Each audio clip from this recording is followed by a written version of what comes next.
Hi, my name is Rain, and welcome to the Green 10. This is a podcast where I'll be discussing different solutions to climate change from the Drawdown project. Drawdown has a list of 100 solutions to reverse global warming.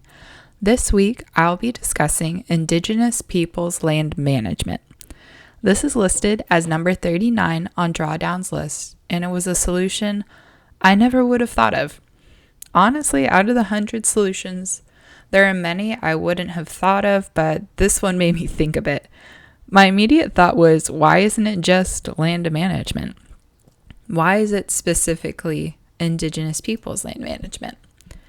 It makes sense that we need to be using our land wisely. I know we can use land efficiently to sequester carbon or grow crops or trees that sequester carbon. But what does Indigenous land management really mean? So a Drawdown and several others have discovered is the unique relationship Indigenous people have with nature. Drawdown states that Indigenous communities have long been the front line of resistance against deforestation, mineral, oil, and gas extraction, and the expansion of monocrop plantations. Their resistance prevents land-based carbon emissions and maintains or increases carbon sequestration. After reading that, it made the distinction of the land management click in my mind. Of course, those communities who have a deep relationship to the land would care for it better than anyone else. It also hit the points I was thinking of efficient land use. They know the land and any unique challenges their area would face, and they know how to care for it well, so it would be used most efficiently under their care. I also think the relationship they have is the key part, because someone else could come along who cares for the environment and try their best to care for it, but maybe it's harder than they thought it would be, or something happens where they have to sell it and just move on. They'd be missing that deep relational link to the land as well as the local information on how to care for it. National Geographic has an article on Indigenous land stewardship, and they mentioned that while the world's 370 million Indigenous peoples make up less than 5% of the total human population, they manage or hold tenure over 25% of the world's land surface and support about 80% of the global biodiversity. That's so crazy to me.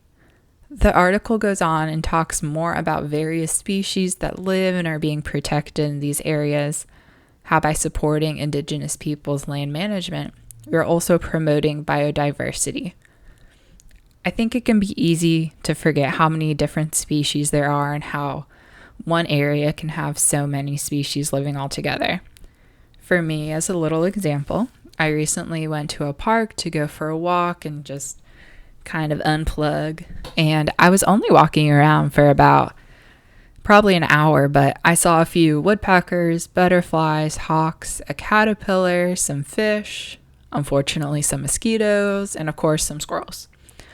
I know there are many more animals out and about I didn't even see, but trying to imagine that on a huge scale of a forest or region of land these communities take care of and preserve is eye-opening to how important it is to support them, especially when their governments aren't doing that for them. I'm sure we've all heard about the Amazon rainforest and the fires going on over there.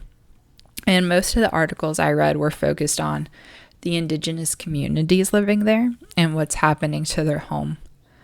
They're fighting to preserve the forest and their own land from people illegally coming and just setting fire to clear out the land for their own profit, and nothing's being done. It's also important to know, as they clear out land, they're also releasing that carbon that was being sequestered into the atmosphere, which will contribute to our climate crisis. So we know what the problem is, but what are we supposed to do about it now? Well, people have already begun working on this problem. In recent years, the Green Climate Fund has adopted an Indigenous peoples policy to make sure they're being respectful and inclusive of Indigenous communities. The UNFCCC has the Local Communities and Indigenous Peoples platform, which was created to share knowledge between communities to promote the most efficient and best ways of caring for the environment and mitigating climate change. I love this because you see the importance of sharing knowledge for the good of the planet and how we can benefit from each other. And aside from that shared knowledge, that platform also helps those Indigenous communities become more involved in the UNFCCC's mission.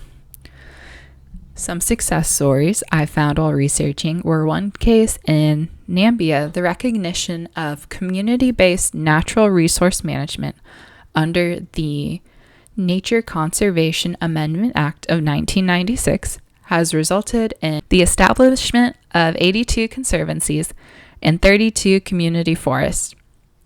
Today, conservancies cover about 20% of that country's surface area. Some animal populations have been restored, others are recovering, while living conditions for local people continue to improve. That's another thing I just find really awesome about this solution is the way this support will also have impact on the preservation of these communities' traditions and culture. It's currently November of 2019, and it's a Native American Heritage Month in the US, and I think it's really important for us to remember that Indigenous people are still here. They only make up about 5% of the world's population, but it doesn't mean that they can be forgotten. So I'd encourage everyone to go out, continue to seek out information, become informed on Drawdown solutions. If you're interested in reading Drawdown's article on their website, it is drawdown.org, and you can search for it in the top right corner. Thank you for joining me on Green 10, and we will see you next week.